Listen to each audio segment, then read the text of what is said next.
In Turkey now claim they found indisputable evidence that the story of Noah's Ark was not a cautionary tale. Archaeologists say writings on an ancient tablet confirmed there was a global flood and an ark that carried animals. For centuries, people searched for Noah's Ark, but no one expected what was sealed inside. At over 13,000 feet above sea level, explorers found a vessel fused into the mountain itself, intact, preserved, and still active. Bones from creatures never native to this continent, symbols that match no known language. Hold on a minute. If you have not subscribed to this channel, do well to subscribe, like, comment, and share videos of this channel. And don't forget to turn on the notification bell.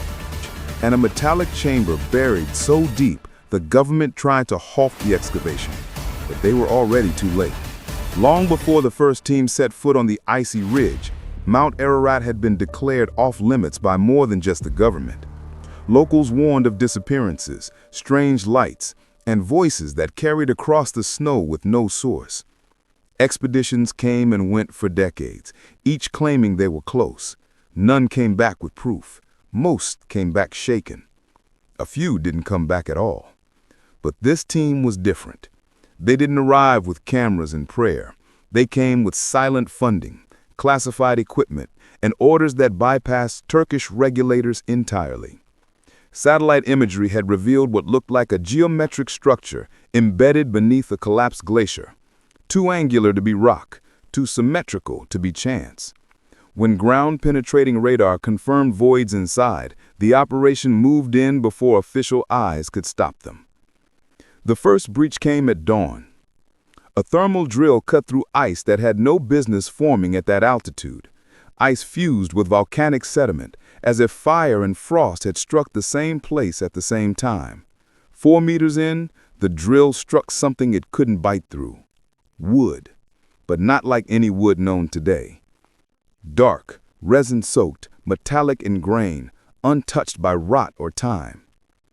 They widened the gap and uncovered the curve of a hull, massive, intact, and wedged into stone as though the mountain had grown around it. The elevation alone made no sense. No vehicle, no floodwater, no civilization could have placed it there. And yet, it wasn't debris. It was anchored, positioned, preserved. Then came the first anomaly.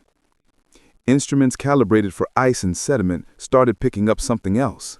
A frequency, faint but rhythmic, pulsing from deep within the structure. Not seismic, not environmental. Dr. Layton, the expedition's lead geophysicist, wanted to halt the operation until the signal could be isolated, but the mission director overruled him. Their orders were clear: document, retrieve, and contain. No delays, no broadcasts, no outside contact. Floodlights were lowered into the breach as workers cleared the ice and ash from the hull. What emerged was a surface scarred by time, yet unnervingly intact. The timber, if it was timber at all, showed no cracks, no rot, no growth of fungus or lichen. Instead, its fibers were fused with a resin-like mineral that shimmered under the light, almost metallic. Every attempt to sample it dulled their tools. Thermal cutters were positioned along a seam that bordered what appeared to be a collapsed upper section of the hull. As the heat made contact, the instruments glitched again. The pulse from inside spiked by a fraction, then fell back into its rhythm, as if acknowledging the intrusion. When the first panel gave way, the mountain exhaled. The team descended one by one through the breach, their lamps cutting through the dark in narrow cones. The interior wasn't hollowed out by collapse, it was built with intention. The beams curved into the walls with mathematical precision, interlocked without nails, ropes, or visible joints. Even under centuries of pressure, nothing had buckled. Ash blanketed the floor in uneven mounds, hiding the original surface. Some areas sloped downward as if the structure had settled under its own weight long before it fused into the mountain. Dr. Layton swept a gloved hand across one of the beams. No dust, no mold, no signs of decay. The material wasn't aging, only buried. A second anomaly appeared when they tried to scan the room. Their LiDAR map showed outlines, but data kept corrupting whenever the signal passed deeper than 10 meters. The interference wasn't blocking them, it was filtering them. Only certain frequencies could pass through, and no one knew which. Then came the first physical evidence that this wasn't an isolated chamber. The air inside the structure didn't move like a normal space. It held weight, dry, ancient, and oddly clean. No bacteria, no rot, no organic breakdown, as if whatever built this place intended it to last beyond time itself. Their lights swept across the interior, revealing more than architecture. The beams weren't just interlocked. Each one had microscopic channels running through the grain, like veins in living tissue. Some of those channels reflected light back, as if metal had grown inside the wood instead of being added to it. Every sample attempt failed. Blades snapped, lasers refracted, even thermal cutters lost heat on contact. Someone or something had designed this to resist time, weather, and trespass. They spread out in 3 directions, marking the ash-covered floor with digital beacons. Beneath the powdery layer, the structure sloped downward, like ramps or corridors buried in collapse. When the first LiDAR sweep attempted to map the interior, the feed glitched again. The system kept rerouting signals through frequencies it had never used before, as though something inside was redirecting their scan. Then they saw the prints. Not 1 or 2, but dozens. Some shallow, others pressed so deep that the beam beneath had splintered before resealing itself. The shapes varied: 4-toed, cloven, talon-like, and one set that showed 5 elongated digits fused at the tip. No known animal matched them, and none should have survived this altitude, this cold, or this era. Dr. Layton knelt beside the largest indentation. It was nearly the length of his forearm and twice as deep as his boot. Whatever made it hadn't slipped. It had stood in place, waiting. The pulse didn't fade this time. It followed them, echoing through the chamber as if the walls themselves were relaying the signal. As the team pushed deeper, lights swept across a sloped section of the floor where the ash thinned into ridged patterns. Underneath was a seam, straight, precise, and too clean to be caused by collapse. They cleared it in silence, using brushes instead of tools. The outline formed a trapezoid, reinforced by beams that had fused with the stone floor over centuries. No hinges showed, no handles, only a single recessed groove running along the edge, clogged with sediment and volcanic dust. The mission director ordered them to document only, not breach, not until signals stabilized. But 2 things made that order meaningless. Dr. Layton demanded a transmission check, but the comms team had already switched to backup relays. Every channel returned the same result: blocked, not scrambled, not jammed. Someone or something didn't want the signal leaving the mountain. The team didn't speak it out loud, but the silence in the chamber said everything. The funding for this mission didn't come from universities or documentaries. It came from entities that erased discoveries, not published them.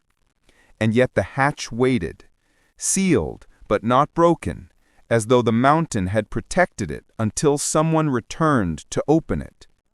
Before they could decide whether to force it, the ground beneath them gave a single heavy knock. They didn't open the hatch with force, it opened by itself. As the pulse deepened, a shift in the floor sent a crack through the sediment along the edges. The recessed seam widened, slowly, deliberately, as if pressure had been released from the inside. Ash slid into the gap as a breath of air escaped from below, colder than ice and older than history. No one spoke. No one stepped back. They only watched as a narrow passage revealed itself beneath the slab, its interior lined with the same metallic grain timber found above, but darker, almost blackened, as though it had been burned and then reformed. Dr. Layton scanned the opening with a handheld sensor. No radiation spikes, no toxins. But the temperature was wrong. It measured 5 degrees lower than the ice outside. Yet there was no frost, no condensation, no microbial life. It had been preserved by something other than cold. 2 crew members anchored cables and descended slowly. Their headlamps cut across the walls, revealing patterns in the beams. Rings, spirals, and intersecting lines burned into the grain. Not carved, not painted, embedded with heat so precise that the edges looked polished. 10 feet down, the tunnel opened into another chamber, larger than the first, but partially collapsed. What remained intact was still impossible. Sections of the walls were reinforced with mineral-infused planks shaped with angles too clean for any stone or Bronze Age tools. Where wood met ash on stone, the seams were airtight. Then came the first real impossibility. In the center of the chamber stood what looked like storage vessels, at least 6 of them, partially buried, their tops still sealed with hardened resin. But they weren't jars, they weren't clay, and they weren't shaped by hand. Each one was cylindrical, lined with copper and a darker alloy threaded through its surface like veins. The team surrounded the buried cylinders with the caution reserved for explosives. Their surfaces were smooth, no cracks, no carvings, no signs of erosion. But up close, the dark alloy patterned through the copper wasn't ornamental, it was functional. It formed lines, intersections, and bands spaced at near-perfect intervals. One of the engineers ran a handheld spectrometer across the surface. The readout glitched, then rebooted. The alloy wasn't pure copper. It wasn't bronze, and it wasn't any known ancient composite. The data fragment that did come through showed traces of molybdenum, an element used today in aerospace metalwork and nuclear reactors. That's when the arguments started. Dr. Layton wanted samples taken immediately. The mission director refused. Their orders were recovery, not analysis. Anything still intact could be classified before it could be leaked. One of the containers emitted a faint vibration before either side could argue further. A soft hum, lower than hearing, but strong enough to shake the dust around its base. It wasn't reacting at random. It was answering the pulse. When they attempted to lift the first cylinder, the ash beneath it shifted, revealing something lodged under the resin seal. A symbol burned into the material itself. 2 intersecting circles overlapped at the center, surrounded by 4 curved lines like orbit paths. Not decorative, not worn, preserved. The collapse exposed a shaft just wide enough for one person at a time. The ash and sediment had concealed it perfectly until the container shifted. Fractures in the surrounding resin-lined floor hinted that the passage wasn't a crack. It was intentional. They lowered a thermal probe first. The temperature dropped another 3 degrees. No airflow, no organic decay, yet something registered on the motion sensors for less than a second, then vanished.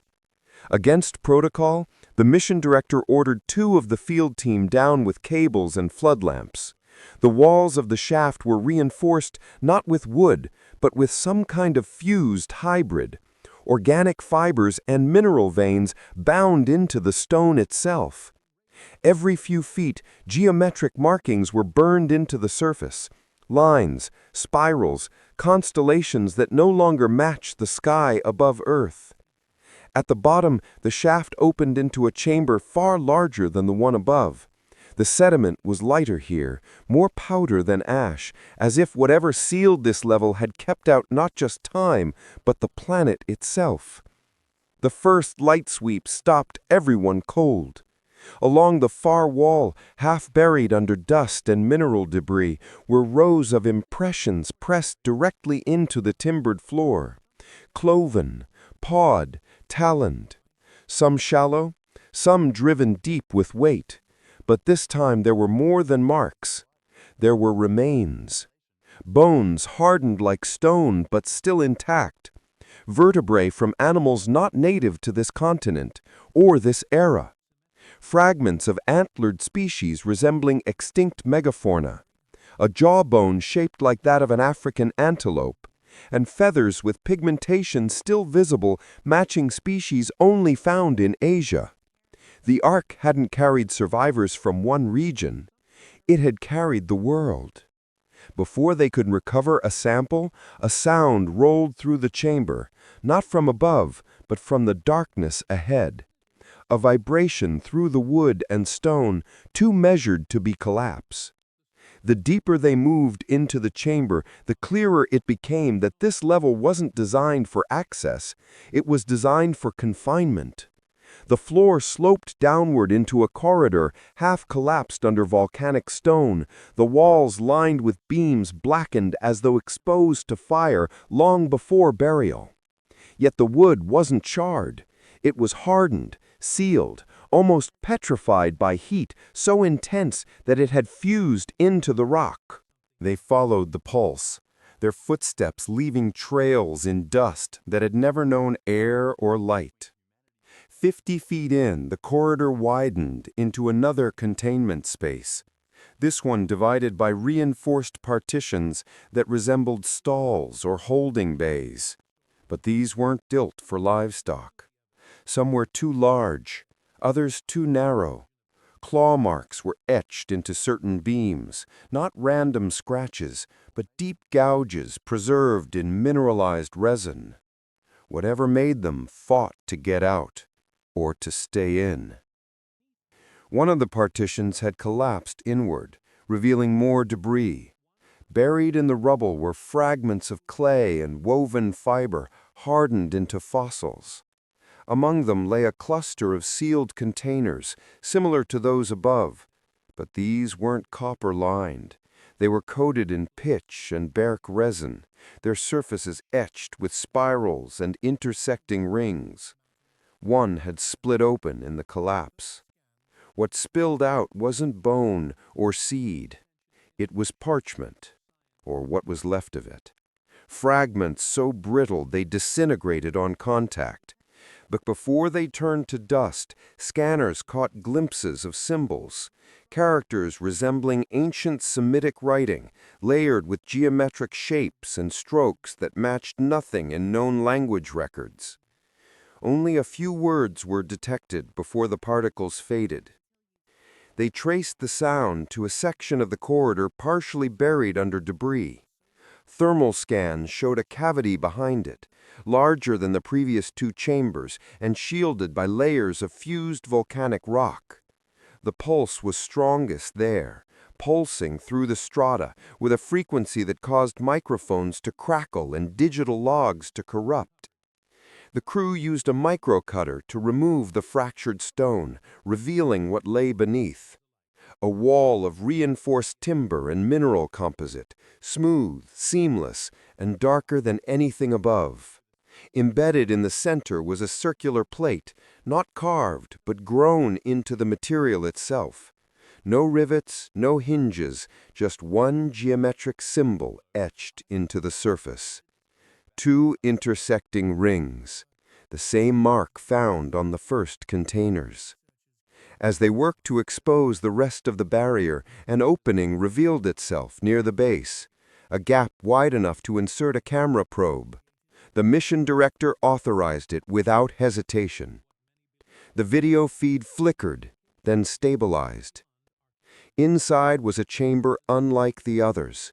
No ash, no collapse, no decay. The walls curved smoothly, as if molded, not built. And at the very center sat an object half buried in the floor.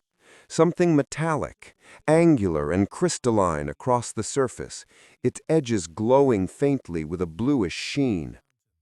They pushed the camera probe deeper into the chamber. This time, the feed held longer. The crystalline surface of the object reflected the beam in rippling patterns, like light on metal submerged in water. But the reflection shifted, almost alive, reshaping as if responding to the frequency around it. Then the camera feed caught something behind it, a structure buried further in the chamber, larger, darker, sealed behind layers of fused pitch and volcanic stone.